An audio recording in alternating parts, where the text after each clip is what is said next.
Hey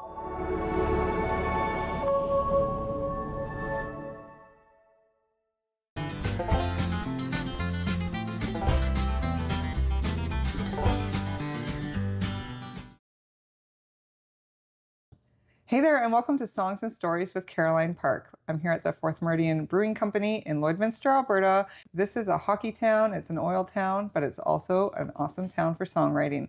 I stumbled across Dylan Hansen and Dylan Hansen and the Rough Cuts, and I was so pleased when you accepted to come to our show. Thank you so much for coming. Thanks for having me. It's a pleasure to be here. How long have you been into music? Well, I've got my first guitar. My papa, my grandfather on my dad's side, bought me a guitar when I was 11 years old, and I started taking lessons when I was 12. So I've been playing for about 20 years and just grew up always wanting to play and never really grew up in a musical family, but just always had that love and desire to play music. So, your family was not musical? No, I had one grandparent on either side. That would play a little bit, but that was more or less before my time. And so I would grow up seeing pictures, and I would hear my grandma play her harmonica and her mandolin a little bit, and that was always really special. But my parents and my aunts and uncles didn't play, and it was just something that I kind of stumbled into and always had an appreciation for. So. Yeah, when I was little, actually, we had a record player, and I remember these big wooden speakers. But no one in my family played either. We were music fans. Yes. And I knew I was a music fan from the time I was a kid, but I didn't actually get an instrument till I was like 24. Yeah. When did you get your first guitar? When I was 11. Oh, yeah. Did you say that yes, already? Yeah, okay. yeah. No, that's okay. Yeah. Where did it come from? It came from a flea market. My grandpa bought it, and it actually got destroyed. I brought it to school, and I probably wasn't taking good care of it because I was 11. Yeah. But then I got a nice Yamaha guitar from Long and McQuaid in Edmonton back in the day. My parents bought for me, and that was my go-to guitar for years until it got stolen out of the back of my truck in Edmonton. So, Shucks. And so you had to replace it with something. Yes, yeah. But I mean, the only right amount of guitars is, the next one more, right? So I really prided myself on not being a guitar collector because I feel like that is like a serial problem among musicians.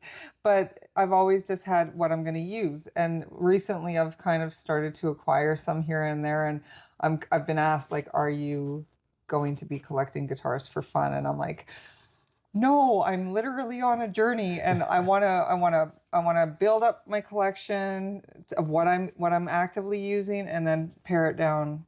I don't like to have more than two. Well, there's always the right tool for the job, right, Caroline? Well, and that's just it. And so I'm trying. Like, I have my good guitar, then I have my crappy guitar that I can take it to the beach with me.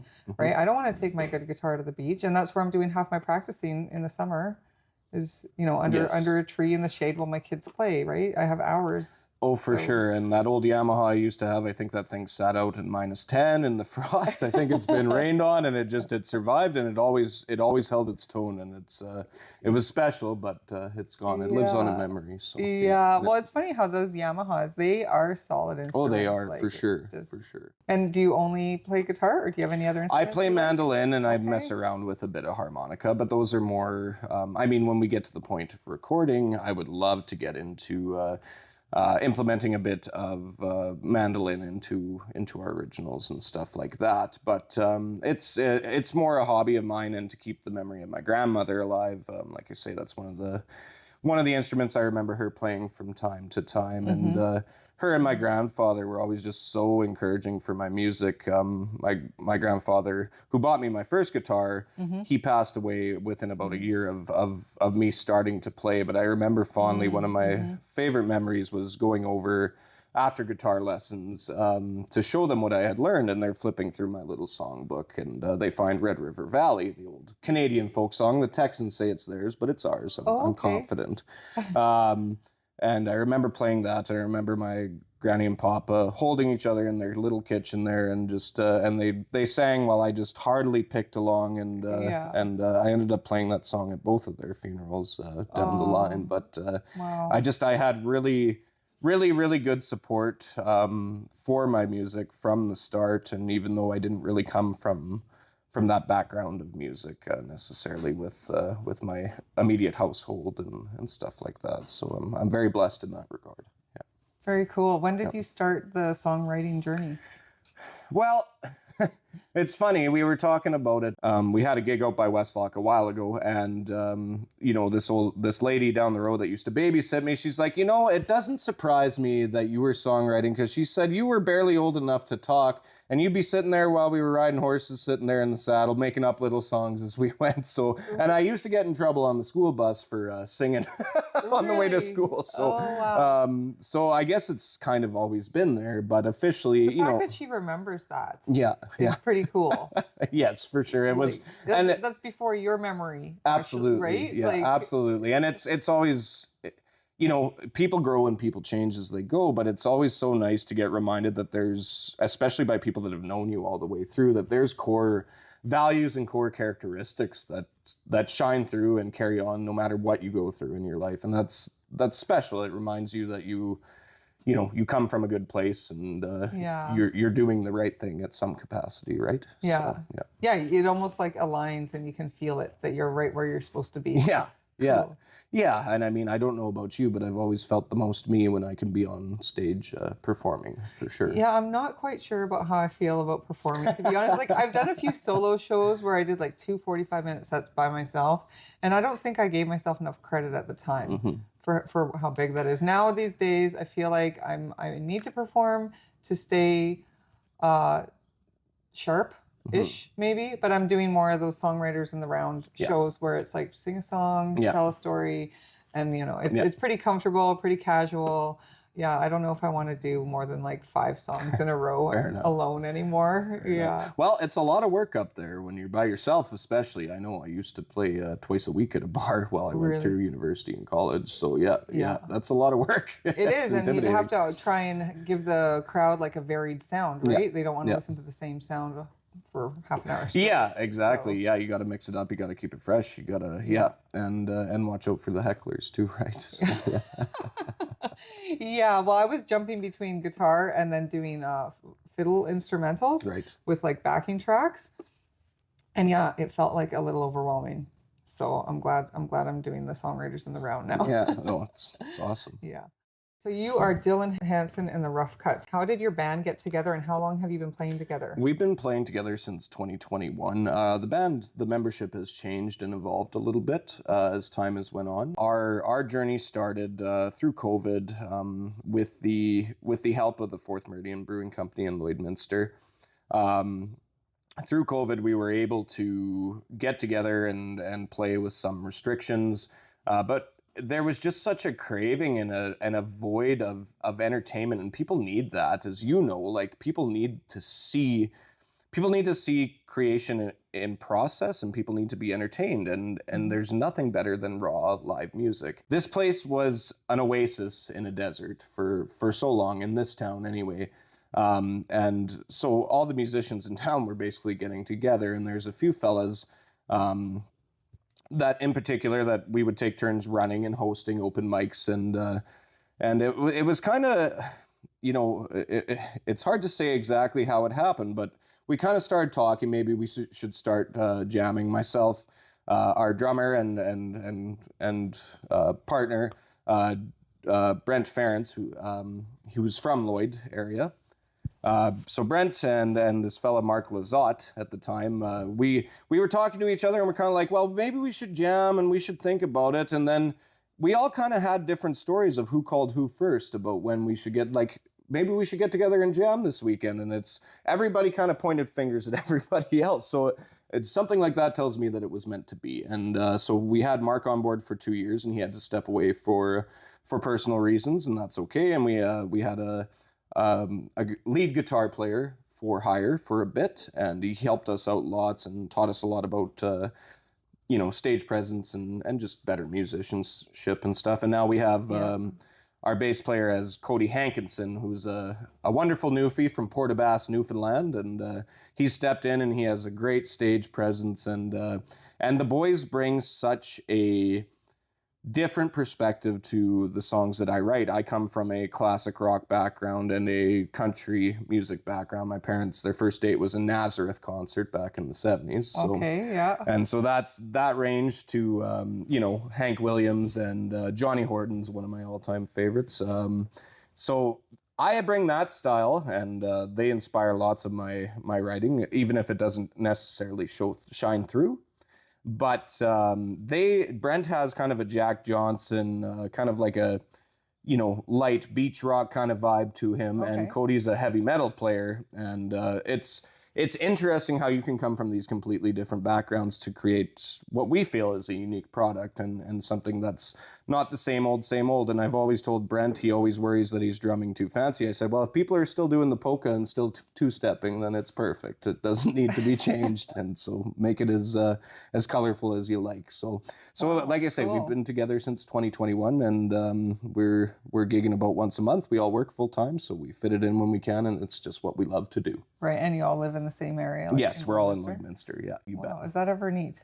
Sure is. Cool. Yeah. Whereabouts do you find gigs? Well, I grew up in Tawatna, Alberta, which is about an hour north of Edmonton, about halfway between Westlock and Athabasca. And so we do gig out there quite a bit for cabarets and weddings and banquets and stuff like that. Mm-hmm. And so I definitely am blessed to have a good core of friends there and family, obviously, that have supported my music for years and have kept me in mind. And especially once I got into a band, were able to hire me. As you know, like as a solo artist, you can play. It's often a wonderful look into the artist's life and how they operate and how they write and how they create. But with a band, it's more entertaining, and it's, you know, the energy is there, right? Yeah, for sure. So we play there, and then we just played this weekend. We played in Dakota Dunes, south of Saskatoon, for a wedding, and that was wonderful. Longtime fans of ours, and it's just we've gone as far as Weyburn, I guess, would be as far as we've gone. So it's we just, any chance we can, as long as we can pay for the gas and have a bit of fun, then we're happy to go. So yeah. Yeah, a lot of times those are kind of break even kind of trips, eh? Sometimes, yeah, you betcha. Yeah. And that's okay, because the experience is worth it. And there might not be another time to chase a dream like this, right? And to just really sit there and live in the moment and enjoy it is it's a dream come true. And you'd like it to be more, but you're happy with what you've done, right? Yeah. Well, that brings me kind of to the conversation that I wanted to have with a lot of people is from outside, the outside perspective of the audience. We all have our ideas about what it makes someone successful mm-hmm. in the music industry, but to be a creator, like such as myself, I've had to ask myself some pretty tough questions about what does success look like for me. And I'm curious, as an artist, what does success look like for you? Well, if I could look as successful as Caroline Parke, I'd be pretty successful, I think. Right. No, it's inspiring to have somebody from just a little bitty place do so well. Look at these awards here; they're so pretty. They are very pretty. But you know, I've had people say like, "Wow, what's next?" And I'm like, nothing.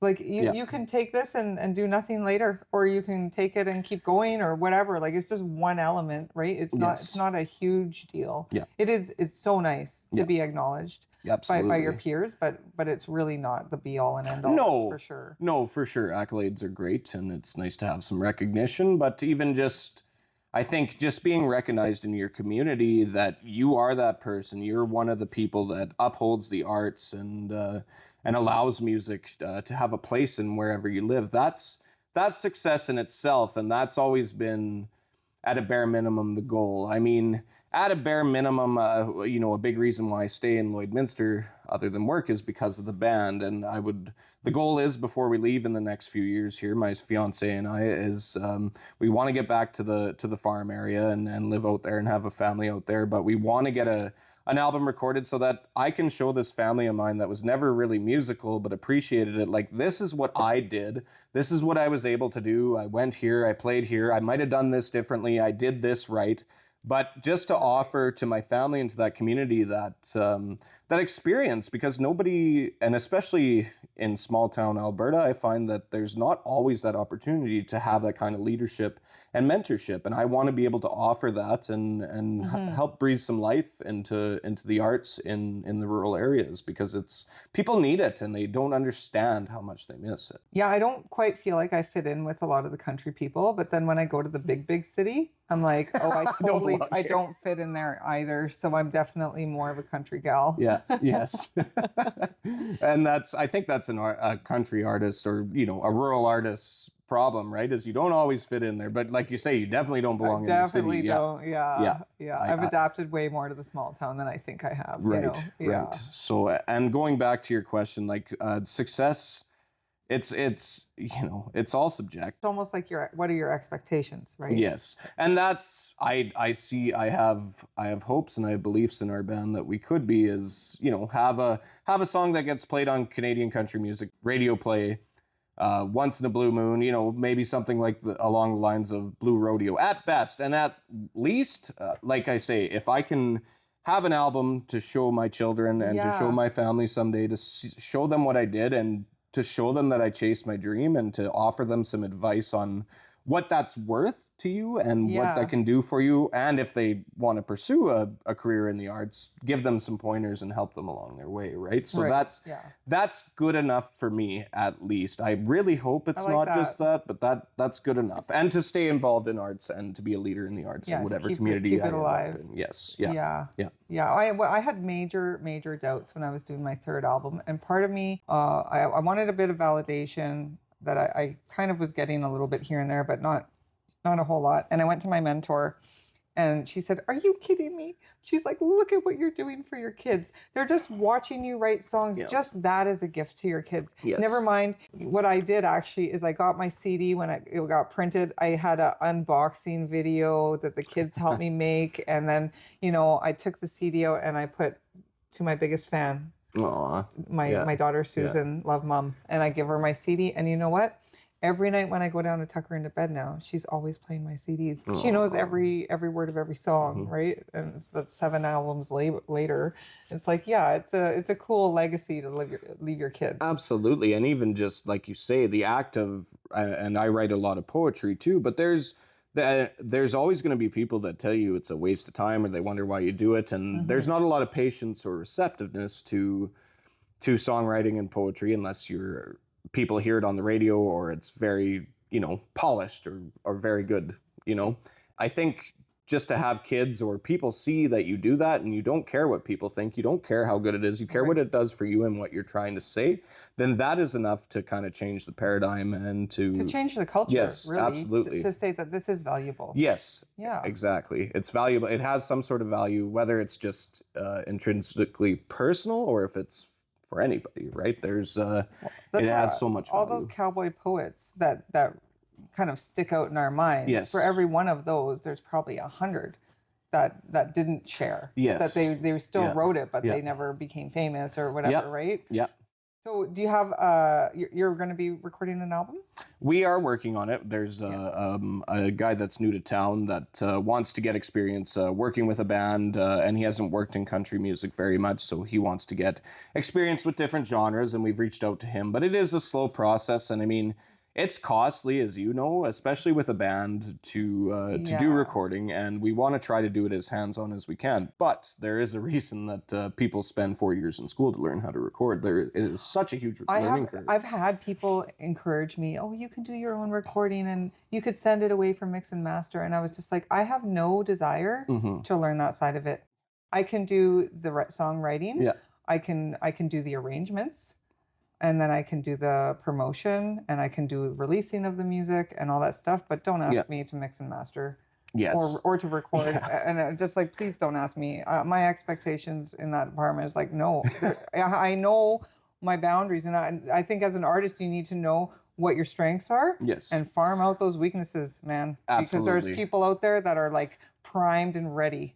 Exactly. That will do a very good job. Absolutely. And I mean, all the power to anybody that wants to try to do more by themselves. And I mean, it's a different world than it was 40 years ago, right? You don't have to go to a studio. You can get pretty good equipment, pretty good software. You can do it all at home. It's just the time and the money spent learning, right? And time's money too. It is. So, yeah. And especially when you're young, it's kind of like you can burn, a few good years learning software. Yeah. Like, it's just not my thing. And to that point, like, that's to anybody that's, wants to pursue songwriting, that's one of the special things about having a band. You have to be choosy and make sure that you're having people that are compatible with you, and you have to have a lot of trust. Yeah. And not be afraid to let your ideas be influenced by them and be worked on by them and take suggestions. But that is one of the biggest blessings about playing in the band, is that these boys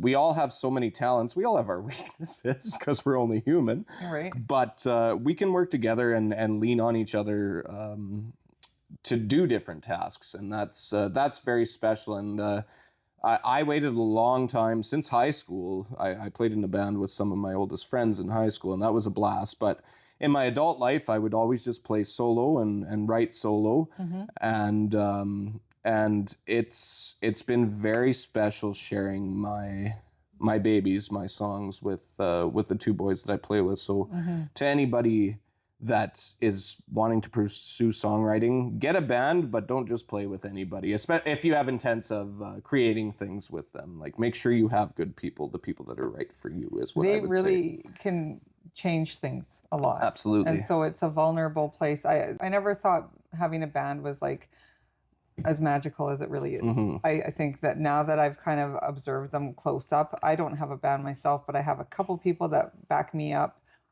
here and there. Yes. And I'm getting a flavor for being in a band, and I'm like, ooh. Now I have Special, this appreciation that, like, the dynamic and the social dynamic of a band is really, like, it really is like the stars are aligning when you find people that you can work with, that you're not getting rubbed the wrong way or whatever, or you're just culturally on the same page. Yep. For this album that you're hoping to record, do you have a theme picked out? Well, I don't know if we really have the luxury of time to pick a theme. I think it will just be putting our best songs forward, because it will be our first album, right? So right. That's the idea, and we perform about eight of our originals, and have a few more kind of sitting on the back burner that we would probably try to throw in. Have about 12 to 15 songs would be the hope, but that's we always talk about and dream about having concept albums about this or that, one baby step at a time, right? Yeah. Yeah. So. I've always thought about doing an album where I pick just one song and then record it like 10 different ways, like with different producers, like heavy metal or folk, bluegrass, classical, like all these different, it would be super fun. Like, if I won the lotto, I think that would be one of the things I'd like to do. Absolutely. Well, and I think you had mentioned that before, and it sounds expensive, but hey, that would be great. It would have to be a very good song that you want to listen to 10 different ways, right? And I think what a magical thing too, as a songwriter, and that's something I'm hoping that I can earn in success too, is to be able to keep writing and have some sort of way to offer my songs to different artists so that they can get to a market, that they can get to listeners' ears. And I think how special that you write something in one style and it gets picked up by a completely different genre, because to me that would say that you have the utmost integrity in your work, because it holds up no matter the colors of the flags it flies. Right. Yeah. Cool. Yeah. What are your songs about? I write a lot about, I was a hormonal teenage boy once, so I wrote lots of love songs and broken heart songs, as any country guy would. I try to write about family and where I'm from too, and it's all picked from experience, and I really have a hard time writing about anything that I haven't experienced. I'm pretty empathetic, and I can relate to people, and I write more poetry than songs, but the issue is too, of course, it can be difficult to write, and you're too worried as you're writing it that it sounds like a song that's already written, right? And so you get is how I get. It's hard to, you don't want to finish a project because you're like, oh, it sounds like Johnny Cash, it sounds like George Strait or something like that. Yeah, put those out of your mind, and just let it be whatever it's going to be. And then if you want to dress it up so it doesn't sound like them, then that's when your bandmates come in and you say, how do I massage this in That's a different right. direction, right? That's right. Yeah. I like to think of my vibe, and my friend that I've co-wrote with, Ryan Lindsay, who has had success in the Alberta and Texas country music scenes. He's always been instrumental. We used to gig with each other in university in Camrose, and him and I always said, well, we sing songs that sound like you heard them in your grandpa's truck back in the day. Is what we like to think. That's right? a nice tagline. Yeah. So Do you have a website? we don't. No, just Facebook. Yeah. Okay, well, Dylan Hansen, on Rough the Cuts. front page of the website, you could put that. Yeah, songs that you heard in your grandpa's truck. Totally. Yeah, that's a good tagline, isn't it? It is. Yeah. It is. That'll be great. What's your process like? Is it spontaneous, or do you get the melody first? Yes, melody is usually first. Like I say, I Okay. can spit out words and have a rhythm, but anything that's ever stuck and I've written down has been a melody that kind of pops into my head and sticks there and comes back, sometimes for years, and then Really? you'll get a feeling as much as 3 or 4 years down the line and get an inspiration. It's like, this is what that melody is for. This is that Then song. that's when the lyrics come? Yes, yeah. Cool. So usually most of my songs I've written within 1 or 2 hours of sitting down to actually write them. It's the melody that comes, and then finding the chord progression and then spitting out the lyrics. But you have to strike when inspiration strikes you, right? Yeah. So, If I don't pull out my phone and record it, sometimes it's there and it's gone. yep. So Yeah, that's true. And it's important to, as a songwriter, to make those little, hum into your phone or whistle into your phone, and then and write down a few lyrics or concepts here or there, because they are they come and they go, right? So, yeah. yeah. Do you have a way that you catalog what you've created, or what's like in the process of being created? Well, I'm a piler, not a filer. So I have about notebook stacks this high. So and Okay. I pick and choose from it. And I always go back to my poetry and stuff too, to try to pick out something and reread it and say, well, this was a 3 a.m. mistake. I wasn't in the right state of mind, but this is good, and maybe I can use this, right? Yeah. So, yeah. Yeah, it's good to just let it all out, and then once it's all on the table, you can sweep away the crumbs and then find the gold pieces in there, and Absolutely. it kind of pieces together sometime, eh? Yes, exactly. And you don't know how it's going to come together. I mean, you can be very deliberate with your songwriting, because I'm sure you've done some co-writing and stuff like that. Not and a that's whole lot, but a no? little bit, yeah. And that's, I know, like I say, I mentioned my friend Ryan Lindsay, we've co-wrote together, and like that's always been a very deliberate process. We think about, well, what do we want to write about? What's the message? Or like, is there a place, a person, or a thing that we want to sit down, talk about, and get a song out? And what's coming to mind? What do you feel like playing? Is there any riffs or any chord progressions that you've been playing over and over? And Yeah. let's see what meshes here. And that's really healthy for songwriting too. I think I haven't done it in a long time, but to sit down and be deliberate can kind of unblock lots of those synapses in your brain that haven't been fired in a while, and kind of make you have a thirst for more and to keep writing, I think. So Yeah, I sat down with this one gent, and before I went, I thought, if the creative juices are not flowing, I'm going to give myself permission to just say, well, this was fun, goodbye, yeah. kind of thing. Yeah. And so I kind of took the pressure off myself at that point. But then I sat down with him, and we were going from scratch, right? We were just like, yeah, let's write a song. And so we sat down, and he said, what do you got? And I said, well, I got E minor, and I played E minor, and then I tagged on 2 more chords, and I said, I kind of like this feel. And 45 minutes later, we had a gunslinger ballad. Like, it was super cool. Sweet. Yeah.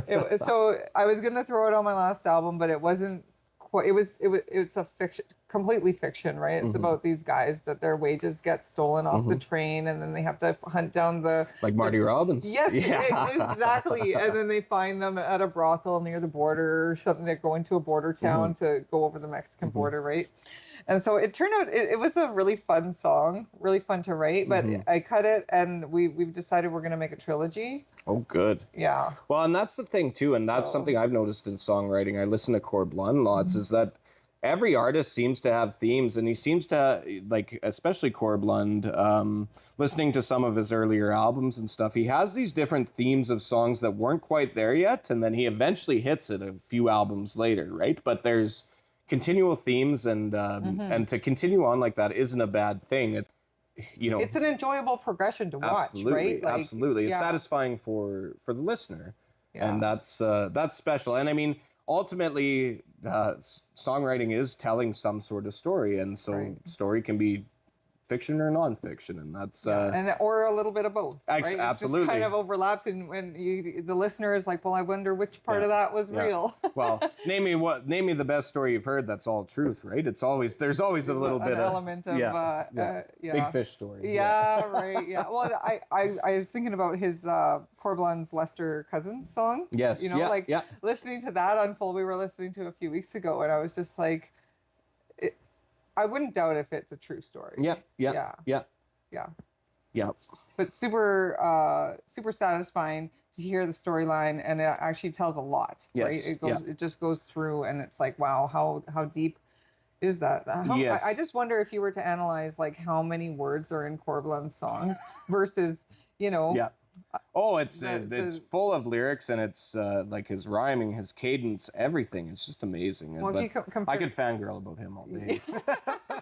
I just think of those old school writers like Hank Williams, and there's 4 lines, and then the rhyme scheme is A B A B the whole way through, and then there's Corblund, and it's like he just sneezes, and there's like rhymes in every direction. Yeah, that's right. Yeah. And it's there's so many stories to be told, and that he comes from that cowboy tradition of, like you mentioned, that cowboy poetry earlier, and those were long sagas sometimes that were told around the campfire for hours back in the day when there was no other entertainment, and the only way to really remember all those words was to make them rhyme and to have that bouncy rhythm, and that's really special, and it's really cool to have somebody so prolific like that keep that tradition alive. I always thought when I was just starting to be a songwriter, I told my husband in confidence, and I was so embarrassed to even say it out loud. Now I'm just like, well, whatever. But I thought I want to be a songwriter like Ian Tyson. Mm-hmm. I want to tell people stories, and I went south of the border last month for a fiddle camp, and we went down to the Charlie Russell Museum, and we listened to Ian Tyson the whole way there. What else do you listen to in the foothills, right? I felt like such an Albertan, like going through all these different passes, and you see the Porcupine Hills, and it's just like, it was a very, very cool moment. Mm-hmm. And then to walk around the Charlie Russell Museum was pretty fantastic. That would be special. I'll have to make it down there someday. That sounds good. Yeah, it was a hop, skip, and a jump. Like, it's closer to go down there than it is to go to my parents' place. Oh, and where are you from? Well, my parents, they live in the Crow's Nest Pass. Oh, okay, yeah. So it's like 20 minutes from BC. Yeah. That's a beautiful drive. If you're gonna go to BC, that's the only way to go, I think, through the Crow's Nest Pass. That's my favorite. Yeah. Yeah. Well, they have a house on the north side of the highway, and they get to watch the traffic, and it's a lot of traffic on the Mondays and Fridays. Yep. So, do you have any stories you could tell that aren't too taboo about being on the road? Well, we just get so darn excited when the night before we leave for a gig, and it's a big affair, and we have to book the weekend off, and we lose our weekend wages to go play a gig, and that's awesome. But sometimes we don't have a lot of sleep, so there's always a lot of hopping in and out of the vehicle on the way to gigs and the way home from gigs. But we played an event down in Weyburn. The president of the Sask Country Music Association invited us to play at an event down there, and they had these cutouts of a certain former prime minister, and it was a farewell party for this certain prime minister. Okay. And we had these cutouts, and it was southern Saskatchewan, so it's windy, and it's early spring, so everything's starting to melt. And Cody, our bass player, who's a crazy guy, he had these cardboard cutouts. They let us take some home because we had to take some home. And I swear that guy must have got 3 feet in the air with that 80K wind blowing through that back alley, and he must have soared all the way to the truck. But so that was one of the better stories I've had, and pretty memorable. Hey? Yes, and we've crawled at 30 kilometers an hour from Linaria, Alberta, which is northwest of Westlock. We've crawled at 30 kilometers an hour through a blizzard all the way back to Lloyd once, and it took us about 6 hours, so that was special. Again, with little sleep. And are you guys all in the same vehicle? Yes, yeah, we drive my truck. It's a crew cab truck, so it's nice and cozy. But yeah. So, as far as other stories, I don't. I'm sure there's more, but I'm drawing a blank right now. So. But we have lots of fun, and to anybody that is interested in songwriting and to having a band and stuff like that, you'll never have more fun, and you'll never make those kind of memories elsewhere. Never. I don't think it's possible to do it elsewhere. I mean, there's lots of other good things in life. You have kids, you get married. There's lots of those great things that'll come your way, but it's a special sort of thing to make memories in the name of creating and entertaining and showing the world what you're made out of. All right, are you ready to put on a little concert for us? You're the boss, Caroline. Man, I can't wait to hear what you're gonna play for me. I'd like to share with you guys one of my favorite songs to play, and this seems to be one of our fans' favorites as well. I wrote this about sort of the one that got away when I was doing my surveying school at NAIT in Edmonton, and yeah, it's a very emotional song, and it always kind of takes me back to one summer, and it seems to be beloved by lots of our fans. And I know when my sister-in-law, she says, when I hear this song, I just want to take your brother and find a broom closet somewhere. So I think it must be sort of good, I guess. This one's called The Waitress in the Dive Bar.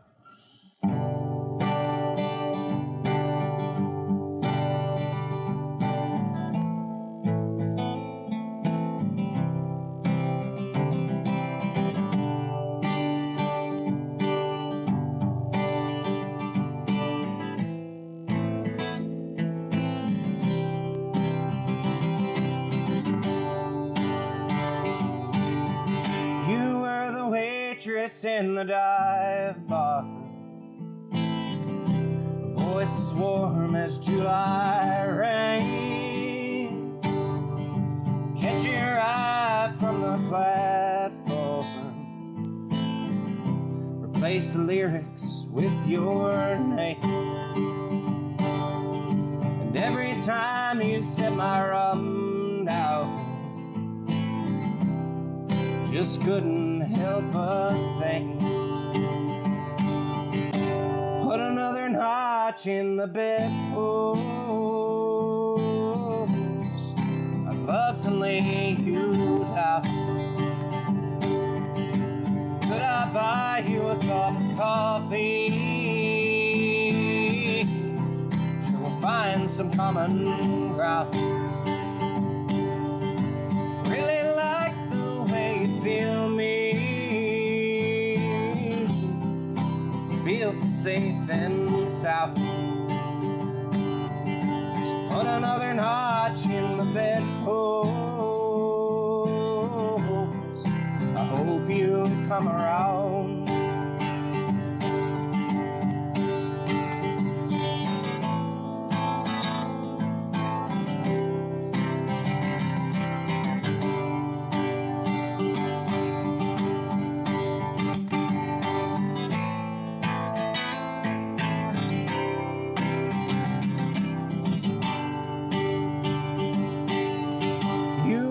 Goddess in my jersey, Aphrodite in my cap, do I deer in the poplars, stole my tongue like a cat. The river banks of Ivy Bonnie, how did you forget that? Put another notch in the bedpost and lay each other down. Have another shot at your whiskey, then join me on the ground. Love to hear that you love me. Say it's safe and sound. So put another notch in the bedpost. I'm sure you'll stick around.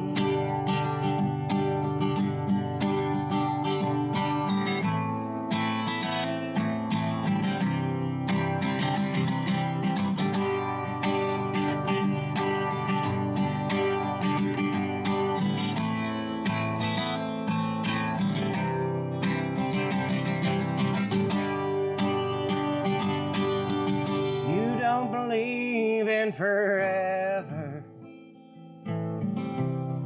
But do you believe in how? Vanish like the summer flowers. Wild roses, rose hips now. Honey bolted as the deer does. Well, where you off to now? Do you believe in now? Do you believe in now? Do you believe in now? Do you believe in now?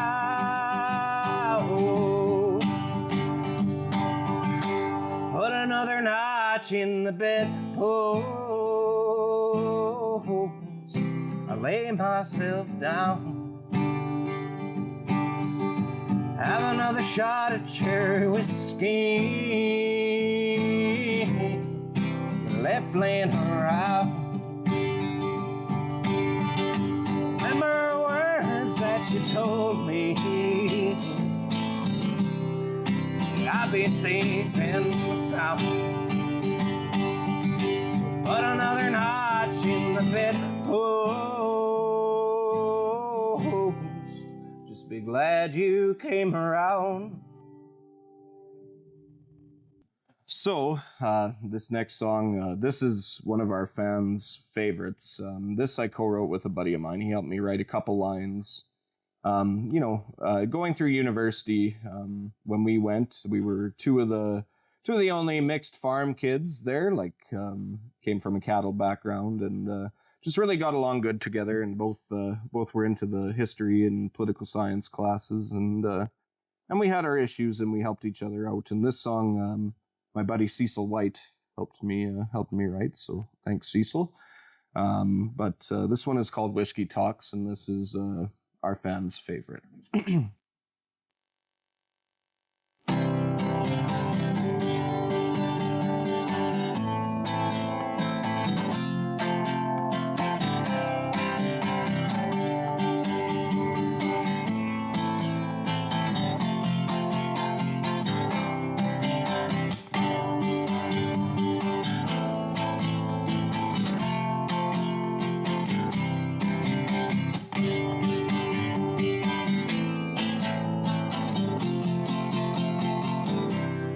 And with a broken heart, damned right from the start, and I walked straight into that water,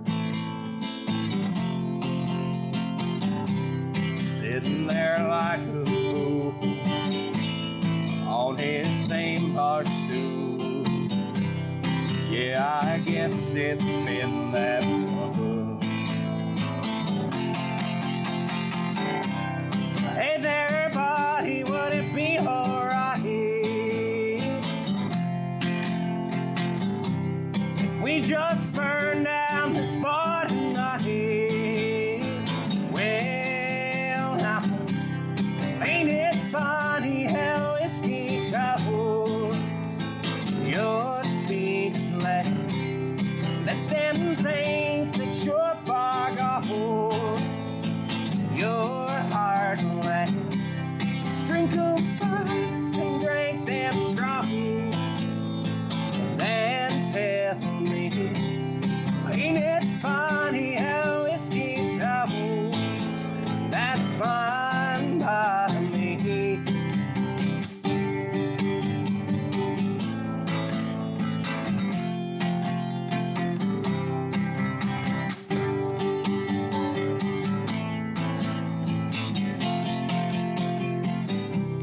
Said I can't clear my mind from hurt of a lover's kind. At least the jukebox plays me home. Till then I'll just drink a wine till I'm welded to porcelain tile. Maybe by dawn's light I'll find my strength.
wish I could make you understand.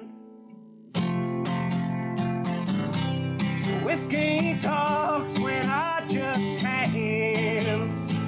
Yeah, now, ain't it funny how whiskey talks?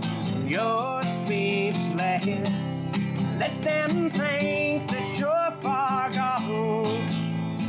You're heartless. Just drink 'em fast and drink them strong. Then tell me, well, ain't it funny how whiskey talks? And that's fine by me. And that's fine by me. And that's fine by me. And that's fine by me. So this song is called "In the Blink of an Eye" and was written for a friend of mine that passed away. Geez, it's almost been 10 years. But this song I wrote for my buddy Jordan Cobbler, who was always a live fast, die young sort of dude, and I guess he did. But he was just always a really good friend, and he would go the extra mile for everybody. And he was kind of a larger than life character, as everybody does have in a small town. And everybody's lost somebody much too young, somebody like that, I feel. And this song's for him. So rest in peace, Jordan. And this one is called "In the Blink of an Eye."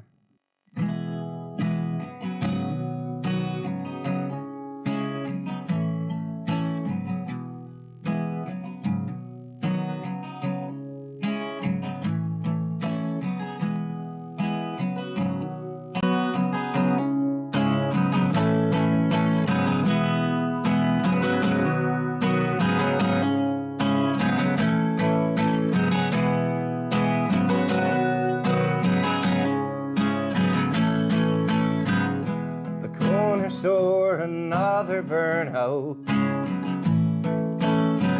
Get a case of beer, let's roast them tires. We'll start the race just south of your house. Think I stand a chance and then I look,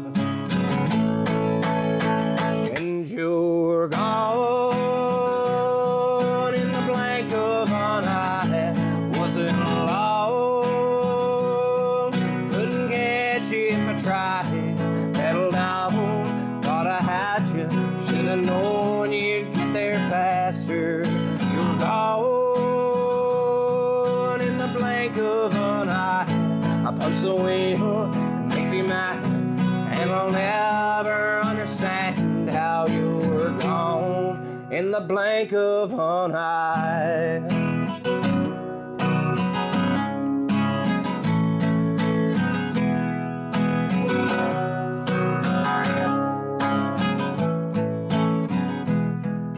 Parties, pretty ladies, the sweetest vices, sweeter times. The girls love you 'cause you're crazy, 'cause you're fast and have blue eyes, 'cause you're gone in the blank of an eye. Was strong, any girl at any time. She was far, it wouldn't matter. You would go until you had her. You're gone in the blank one eye. I punch the wheel, it makes me mad, and I'll never understand how you were gone in the blank of an eye.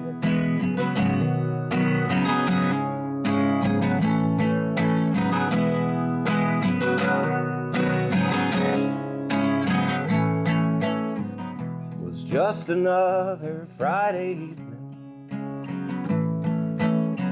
You know where we'll be, it's the routine. but our lives are shattered just east of your house. Disbelief when we heard that you were gone. In the blank of an eye, too young, full of life to have to die. And who'd have thought that with your past you'd be taken in a crash? We're gone in the blank of an eye. I punch the wheel that makes me mad, and I'll never understand how you're gone in the blank of an eye. In the snap of your fingers, in the blank of an eye.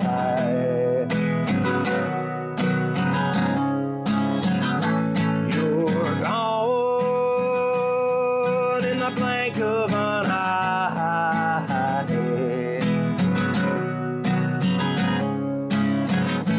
You're gone in the blank of an eye.